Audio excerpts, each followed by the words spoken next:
Welcome to Land of the Bible. I'm David Sussman, and today we are heading into the heart of Judea and Samaria.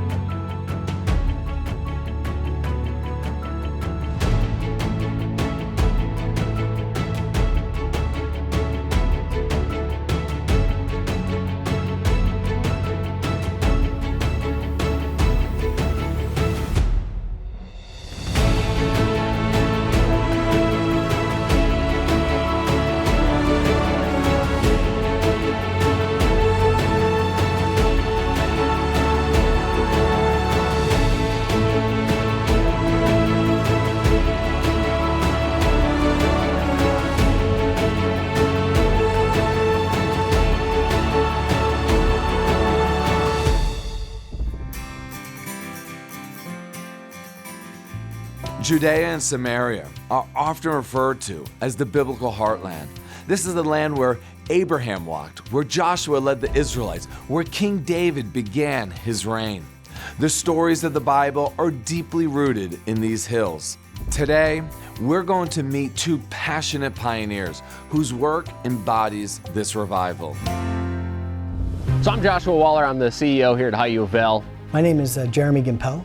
I was a farm boy, grew up in the hills of Tennessee. My father grew up in Jerusalem, went to study medicine in America, and then I was born when he was in medical school in Atlanta, Georgia. My family pulled out of that southern farming lifestyle that I grew up in, and just out of a heart and a love for the Jewish people, we said, there has got to be something more that we can do to stand with the Jewish people.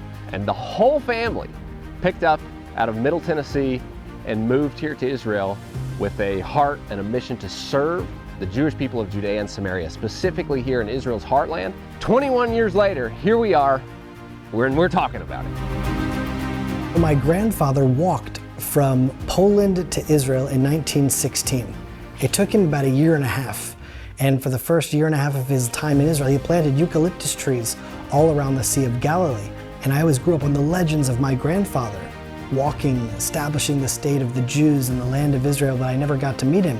When I came out to the Arugot farm and I saw my partner Yossi planting olive trees in the desert, I said, you can be a pioneer in 2015?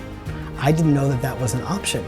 And it was at that moment that I decided to dedicate my life to that mission. And when we came out to the deepest settlement in Judea, we felt called, we felt pulled, we felt connected to this place so much so that we sold our home and most of our possessions and moved my wife and my 6 kids out to the edge of Jewish settlement in Israel. So join us as we explore the ancient landscapes of prophecy, the modern pioneers turning vision into reality, and the deep spiritual currents that run through the hills of Judea and Samaria.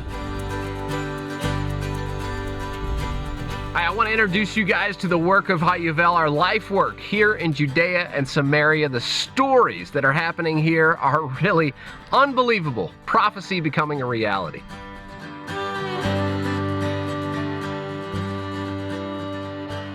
So Heartland means the Jubilee in English. The Hebrew word for Jubilee, Heartland. Nobody can ever spell it, so it's just serveisrael.com is where you find us. We were established on the idea, the agricultural restoration of Israel. That's where we come in. We want to be a part of the, as Ezekiel says, the mountains of Israel. Your people are coming home, the mountains of Israel are going to shoot forth their branches, right? That's Ezekiel 36. Isaiah, Jeremiah, all of them, Amos, they're all talking about this redemption that's going to happen in the agriculture. And that's really our founding was based on this hope that we could be a part of seeing this redemption happen. The rocky, barren, desolate mountains of Israel would again come to life. And over 21 years, I have to say, that's exactly what we've seen.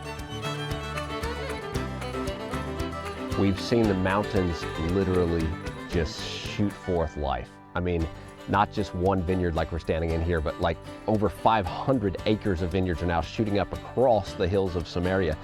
Literally, as the prophet Jeremiah said, that the mountains of Samaria the vines would be planted again on the mountains of Samaria. That's word for word. That's how Jeremiah described the time that we're living in.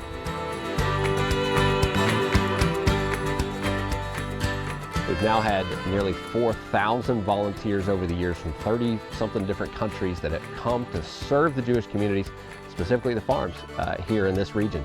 Our volunteers come from so many different backgrounds, so many countries, and they come here with one purpose: to stand with and support the farmers of Judea and Samaria. We have our base of operations. Volunteers come to this place, and then we go out from here. We have about 130 farms that we've served throughout the region of Judea and Samaria. I like to call it Israel's biblical heartland. This is the place where the Bible comes to life. It's the places like Shiloh, even Jerusalem at the epicenter of that, Hebron, Bet El, Alon Moreh, these places that have such deep biblical significance that not only have the Jewish people returned to, not only have they rebuilt their ancient ruins there, Jewish presence is back. They're building the cities again.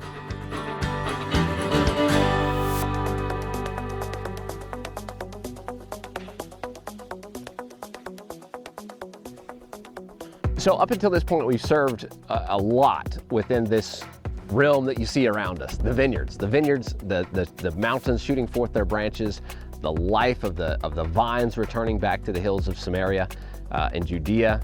And that has been one of our massive projects, hundreds and hundreds of tons of grapes every year coming out of these fields. So much, thousands and thousands of vines being planted. And today we're continuing to do that, but things are growing. We planted 20,000 trees. There's forestry happening. There is new cattle and sheep farms being established en masse. These farms are growing. There's now 70 sheep and cattle farmers within this region that are doing critical and holy work of holding and restoring the biblical lands of Judea and Samaria. And we're partnering with them to make that a success. It's one amazing thing to just see after 2,000 years, this reality that's playing out. There's a physical vine back on these mountains, and the fruit. We talk about, Bible, Joshua and Caleb. I mean, the land is so good. The harvest is so plentiful. The grapes have returned back to these mountains. I mean, these were the mountains where Joshua walk. This is the mountains of Ephraim here. Very same location. And here we are again. Some amazing times of redemption back in the land of Israel.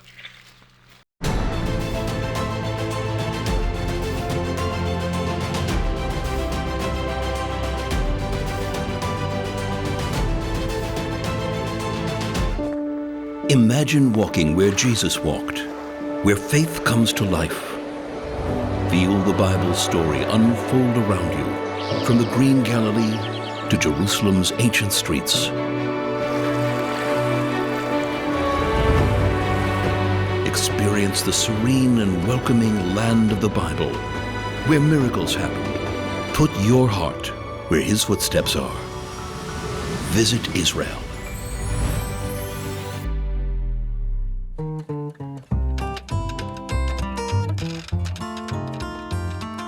So the farmers of Judea and Samaria, I tell you, are some of the finest, best people you could ever meet. These guys are incredible, and it's been an amazing opportunity for a southern farmer like me to come and introduce the world to the Jewish farmer, and that we could have a place to come and stand with them, support them.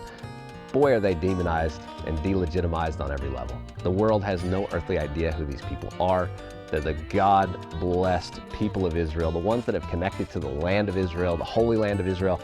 Some of the finest Jewish folks you'll ever meet in the entire planet are sitting right here on farms in Judea and Samaria, and it's just been the biggest honor of our lives to come, get to know them, and bring the nations to serve them. One of the most inspiring things that I have connected to here in serving is when we see prophecy literally become a reality, where it's no longer just pages on a book that we read that's thousands of years old, but you're looking at it. And one of those times happened to me I was with a team. We had about 200 volunteers. We were harvesting grapes in a vineyard near Shiloh. And in my mind, I knew the prophecy of Amos, where he says there's going to be this sweet grapes that are like dripping off the mountains of Israel. I knew this in my mind, and I thought, boy, that sounds poetic. Until I looked up and I looked into this vineyards that we were harvesting. We had these massive half-ton containers of grapes as we were harvesting. Towards the end of the season, the grape skins get really thin and they bust very easily. And I looked up and I saw grape juice running out of the vats and flowing down the mountain. And I thought, if that's not what the prophet Amos saw when he prophesied that, I don't know what else it would be. Literally, down to even the poetic kind of verbiage that the prophets were using are happening here on the mountains of Israel. And I hope, my greatest hope is that all of you that are now watching from all over the world can connect to the prophecy that's becoming a reality here in the land of Israel. It's something tangible. It's not so far out that you can't touch it anymore. The Jewish people have come back to the land in a physical, redemptive way that the prophets all foresaw, and if they could see it today, they would be so excited. I want everybody in the nations to get excited. Yes, there's hard times. There's war. Israel is going through difficult times, but God is still moving in amazing ways. And I think that story just shows us that even in the hard times, God's right in the middle of it. And we know for a fact, as the nations, that God will bless those that bless Israel.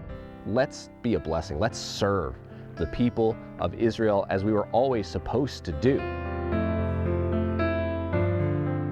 Boy, that blessing of Abraham is ready and is here. Literally, if I'm looking out this way, just on the other side of this mountain is the mountain that God told Abraham that promise, that the nations would be blessed by the blessings they give to Israel, right? Through you, the nations will be blessed. And that's been a huge part of our work. Boy, have we been blessed in serving the nation and people of Israel. So it's my hope and prayer that all nations would come and participate in that blessing through serving and being a blessing to the people of Israel.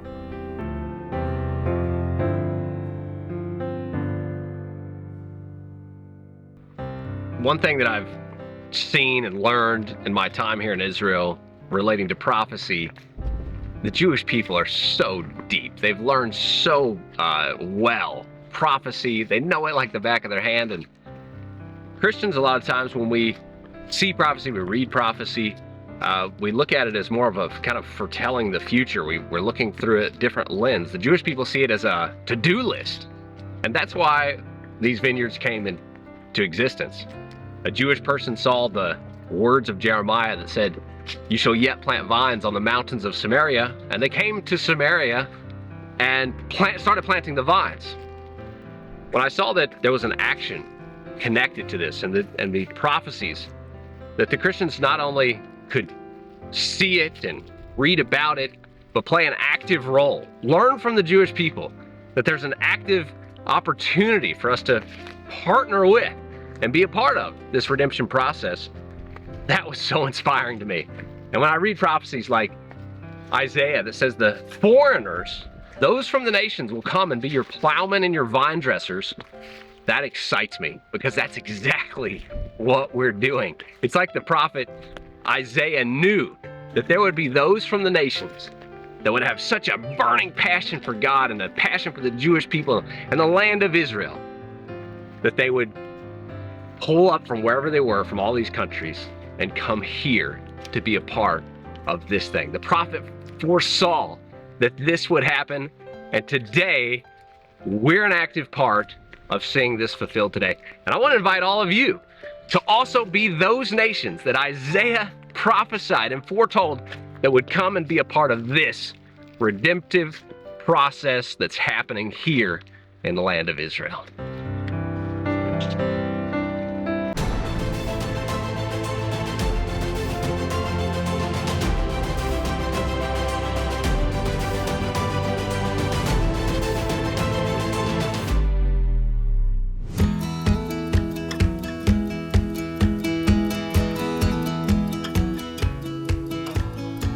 Welcome to the Arugot Farm. My name is Jeremy Gimpel, and you have arrived to the heart of Judea.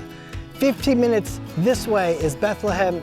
About 9 miles in that direction is Jerusalem, and then right behind me, 20 minutes away, is Hebron. If you make a triangle, Bethlehem, Jerusalem, and Hebron, and you bring it to this point, you have arrived at the heart of Judea. This is the last of the mountains of Judea, and then from this dramatic drop, one of the highest mountains in Israel, you arrive at the Dead Sea overlooking the Judean desert. Why is it called the Arugot Farm? Because this is the valley of Arugot. And la'arog, like it says, ka'ayal ta'arog alafike mayim, like a deer yearns and thirsts for water, so too my soul yearns for you, God. This is a place of yearning. People that are seeking an encounter, people that are seeking a spiritual connection that they can't find anywhere else, they will find here at the Arugot Farm. Everything in the Bible ultimately revolves around the land of Israel. There's a promise that says as long as the Jewish people are not in the land of Israel, the land will remain desolate and barren. And as we come back to the land will come back to herself, come back to life, begin to blossom at the edge of the desert. To be at the edge of the desert and watch her turn green. As the land is coming back to herself, we are coming back to ourselves. And people can see that prophecy in motion.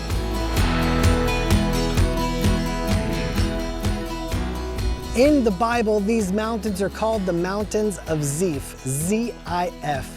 After David kills Goliath, it says that David escapes to the mountains, the wilderness, and the caves of Ziph. So you see these caves behind me right here. Those are quite literally the caves that King David lived in, that King David survived in, that King David assembled his mighty men in. Half of those mighty men were non-Jews. Uriah the Hittite, Bathsheba's husband, Hittite was not his last name. Hittite was the nation which he was from.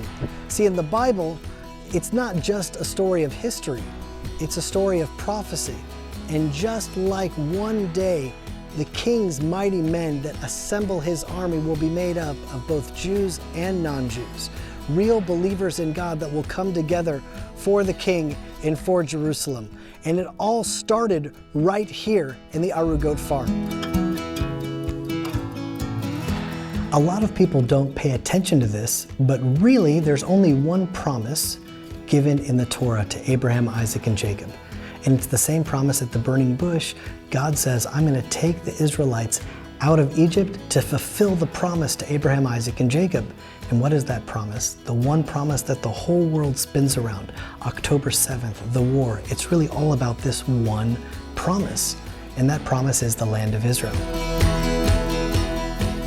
There is a reason that the most prophesied event in the Bible is the ingathering of the exiles to the land of Israel, to finally fulfill the promise to Abraham, Isaac, and Jacob and the children of Israel. It's mentioned over 40 times by every single prophet in the Bible. And so to be at the cutting edge of that movement, at the tip of the spear, as deep as we've made it into the promised land, the vision was to take prophecy and really turn it into reality and see if I could raise my family here, see if I could raise my 6 children here, to put myself at the front lines of biblical history unfolding today. So the Arugot Farm is established as the deepest settlement in Judea today in the land of Israel. It's as far as we've made it in settling the land. And what was our goal? It was to not only see that promise come to pass, but participate in the prophecy. And so us returning to Judea is a return to ourselves. It's not that this land belongs to us. We belong to this land. Only in this place can we fulfill our role. There's a reason that in Zechariah it says the tents of Judea will be saved first. And so being here in Judea, in this farm that was once just a tent on a mountaintop that's slowly being built into the beautiful Garden of Eden-like oasis as it is now, we are slowly but surely being saved. We are saving Israel. In Jerusalem, it's about 9 miles away. And that's critical Because October 7th was a disaster, but it wasn't a real war. There weren't tanks, there weren't airplanes. A real war is like Russia and the Ukraine. How long would the war with Russia and the Ukraine last if the Ukraine was 9 miles wide? So imagine in 20 years from now, there's a real war with Iran and Egypt and other players in the Middle East that we don't even know right now. And what are we gonna say? No, 20 years ago there was a president that signed a piece of paper that promised that we would be safe. No one will care and Jerusalem will be destroyed. So coming out to Judea, we are the bulletproof vest, ensuring the safety and future of Jerusalem, because that's really what we're doing here. This is building God's kingdom just one mountaintop at a time. But the capital is, of course, Jerusalem. And we can see Jerusalem right from the window here of our house of prayer.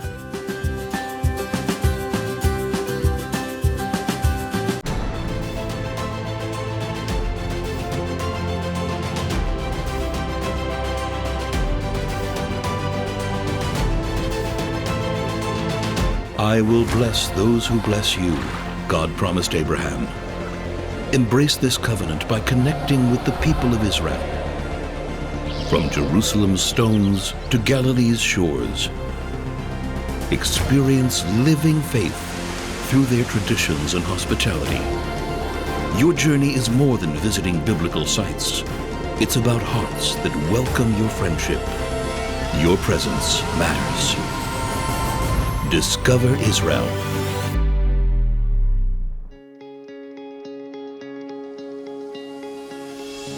So I've been broadcasting on the Land of Israel network, on thelandofisrael.com, for almost 20 years. And I've been teaching the Torah of Israel. I've been teaching about the land of Israel. I've been teaching about the God of Israel. And this place is the broadcast headquarters. It's the global headquarters.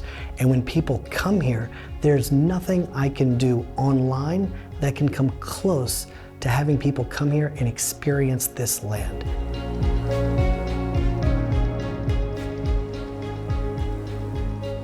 In the Bible, these mountains are called the mountains of Ziph. And that's where David hid after he killed Goliath. The king of Israel, Saul, hunted him down, and it says that he escaped to the mountains, the wilderness, and the caves of Ziph. And when the people come and they see the caves with their own eyes, and they realize that this is where the kingdom was built, his mighty men that assembled here, those were his elite commando soldiers, the most loyal men for the rest of David's life. That was established here before David became king. In fact, in the Jewish tradition, it was in these mountains that King David wrote most of the book of Psalms. And you think about that, that's every Catholic, every Christian, every Jew in the world. When someone's sick, they read the book of Psalms. King David taught the whole world how to pray, and that biblical prayer, that Hebrew worship, was taught to the world here in these mountains. So there's nothing that I can do that can give people a taste of actually being in the place where those prayers came into the world. And so this is the largest and most powerful antenna that I can broadcast from. Just people need to come here and get the light first. In the book of Zechariah, it says, many nations will join themselves to God on that day, and they will become a people unto me. And God will take Judea as his heritage. Why does it mention that God should take Judea as his heritage, as his inheritance? Right now, Judea and Samaria are on the chopping block. Israel is a tiny country, and the world is obsessed with trying to divide up this land and make another jihadist Gaza in the heartland of biblical Israel? What's going on? Well, the only way to understand that properly is to realize that the only promise that matters is the Jewish people living in the land of Israel. That's why the forces that are coming against us are trying to rip us out of our land, because us living here is a living testimony that God runs the world. Not the European Union, not the United Nations, but God and Israel are on the move.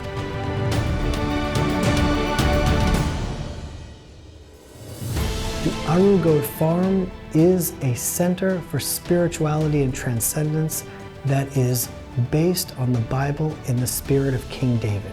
And when people come out here, they're connecting to the land of Israel, to the people of Israel, and to the God of Israel in a way they can't in any other place in the land. 9 years ago, we came out to this mountain, and there wasn't even a water line. There wasn't any electrical infrastructure. There were no buildings, there were no trees, there was literally nothing here. And now we've come a long way, but the future holds great things. This will ultimately be a global destination for every believer in the world that wants to connect to Judea, that wants to connect to the Dead Sea and then spend the day in Hebron and turn Judea into a global hub. This will be the diamond in the crown of Judea, and nations will come to Judea and say, I want to learn the ways of King David. I want to feel the spirit of King David. And this is the only place in the world where you can really experience that.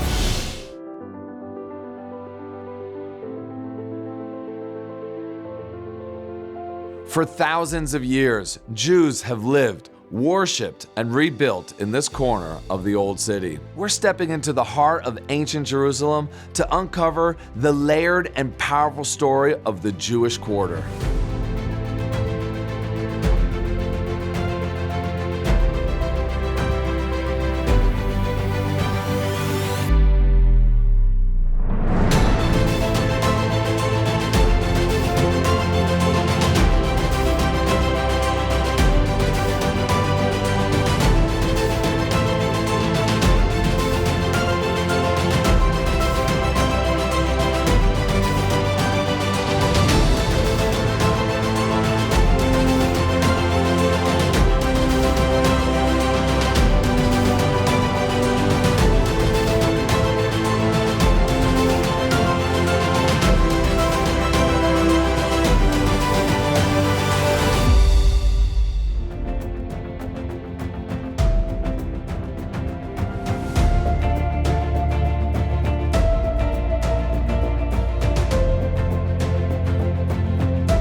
Thank you for watching.